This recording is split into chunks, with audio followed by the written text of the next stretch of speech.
Hello, my War Thunder enthusiasts. Danny Bunny here. Welcome back. You might be wondering, Bunny, why does your voice sound so much smoother? And the answer is yes. I finally received my new microphone, which is the Blue Snowball Ice Condenser, and yeah, I'm still new to it, so it's probably not being used to full potential. So bear with me. Okay, so for this occasion, we are bringing out the F9F-5, which is the latest Panther. I got this plane maybe a month ago or so, and I don't know, but I really enjoy it even more than the Sabres. Probably because it's like sort of a mix between the Meteor and the Meg, because it has like the weight distribution and the feel of the Meg, and the playstyle is quite similar to the Meteor because you have like a good acceleration, good guns, quite similar guns. Even though the F9F is famous for its shotgun cannons, which you will see soon why are they called like that. And yeah, overall it's quite an interesting plane to fly, especially because its battle rating is now 8.3. Yes, 8.3. So it does sometimes get down tiered, but most of the matches, as you see now, are mostly mixed battles, which are still implemented and still really annoying. And I even see that they implemented again the arcade maps for realistic battles, which you just get an air start and finish the match in 2 minutes, which is of course completely not non-enjoyable. But I will have to work with what I have, since most of the time I only have time for playing in the morning or late afternoon. So the mixed battles are pretty much the only option I have most of the time.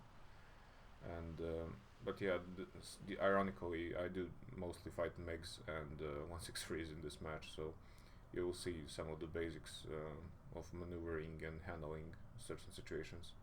This plane does have a pretty nice climb rate at around 15 degrees, which is pretty similar to the MiG. And thanks to its WEP, it has good acceleration if you need to get speed and dive or turn around and so on. It can break wings, so be careful on that even without boosters, which is around 900 kilometers an hour in speed, and you can break wings in negative G above 500, I think.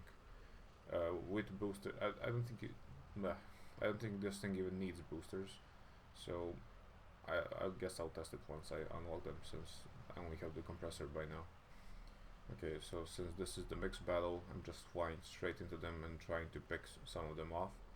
I see 163s above me, I see my teammate Sabres trying to strafe people on the runway, which is pretty typical.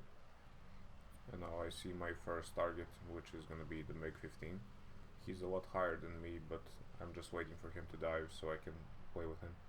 Your best bet against MiGs will mostly be barrel rolls and split S maneuvers, which are of course depend on your altitude. Okay, now I'm just trying to bait him straight on my tail by using air brakes and waiting for him to completely commit into me.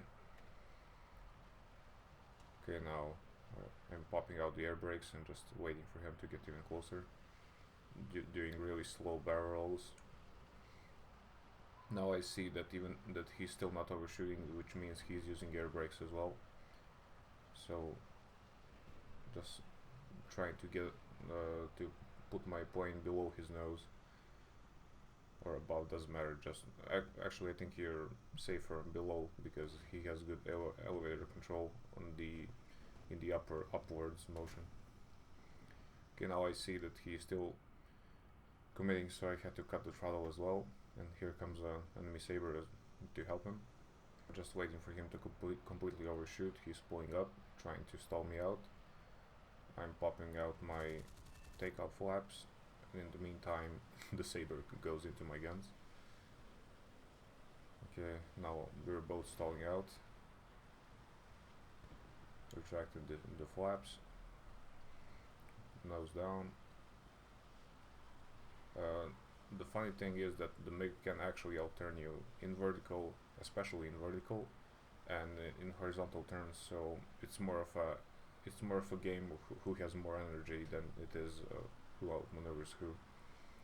Okay, now he pulled up and now he's diving on me again. So here's a small trick: do a horizontal turn, wait for him to come close, and then pull up. This does not work always, as you see, but if he was at any higher speed, he would overshoot really quickly. A bit of try to snap him off. It didn't work. Almost got rammed by a teammate again. Okay, now I'm pulling up again after him. I'm only 300 kilometers, so I have to use the takeoff flaps just to keep up with him. Quick few bursts. As you see, the cannons are spraying everywhere. And there we go. And at the same time, the saber died as well. So yeah, I do quite often underestimate this plane, especially when I first got the MiG-15, and I honestly never had problems with them, but probably because I never faced actual enemies. They were mostly ground pounding or not climbing or not having enough speed and so on. Okay, now the 163. The 163s are quite tricky opponents in this plane because you're kind of sluggish, especially at low speed. So they will, if they get on your tail, you're pretty much screwed, unless you like do like negative G and so on, so they can break their wings. But that's not the goal, of course, because you will not get a kill then. Okay, now he is not fully committing to the turns, probably because there's more allies next to me. So I'm just trying to keep up with him and wait for my opportunity to shoot him down. And you can see in the chat the MiG-15 guy raging that he sparked on me 2 times, which I don't blame him because it happens a lot, especially against the Panthers. I know that it like last year when I played the MiG-15, I think I raged with it every like 5th match, mostly because of the freaking Panthers sparking the 37s. But I don't think he even hit me with the 37. It was mostly 23s because there was no like the I didn't see the giant spark effect. I only saw like the small white one. Okay, now the 163 is completely out of speed, probably not even using his engine, and there we go. And that's mostly the end of the match because my team will eventually get completely destroyed by the rest of the sabers, and I will eventually die as well. The problem is that this matchmaker, especially in mixed battles, does not work. It will, as you will probably experienced, it will put like 6 sabers on one team and 1 saber on the other team, and then the rest of the team on the other side would be like Panthers and Meteors, and that just doesn't work. It's pretty much the game of who has more F2 sabers or CLs, depending on what you prefer. And that's where most of my frustration and like rage quitting and not playing comes from, because there's no point of playing it such a broken match. Even though I see some people arguing with me in game that, well, what do you want? You get the RB bonuses, you get the rewards, you get fast gameplay. I don't care. If I want fast skill-less gameplay, I would play the arcade. I would not play realistic battles. That's not the point. If you ever watched the early NTAC videos, especially on the tactics in realistic battles, those are the videos that actually made me play realistic battles in the first place. And I think those videos are even older than that. And some of those tactics actually still apply, and I still use most of them. And that is why when I get a battle like this, it just ticks me off completely. So I pretty much figure out the only way to actually have fun is this. For me to have fun in this game is to play in a squad, but the squad system is annoying because it doesn't reward you to play in a squad. It actually punishes you to play in a squad because, first of all, you sacrifice your own research because sometimes you will have to let the other people take the kills, or they will have to sacrifice their own research. And if that's not a problem, the queue is, because if you have 4 people in the squad, you will have to wait for the enemy to have 4 people in a squad, and especially in high tier, that does not happen that often. Or if it does, you have to specifically aim to go against F2 Sabers or to go against MiG-15s. So that's why the most common squad playing I seen in the last few months is the Meteor Mark 8, which I also have footage of, like in a full squad.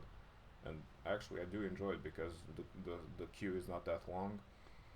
Because you can go against F2 Sabers in Hokkaido, and you can go against MiG-15s in Korea, and you can go get into a mixed battle, which are not a problem for a meteor.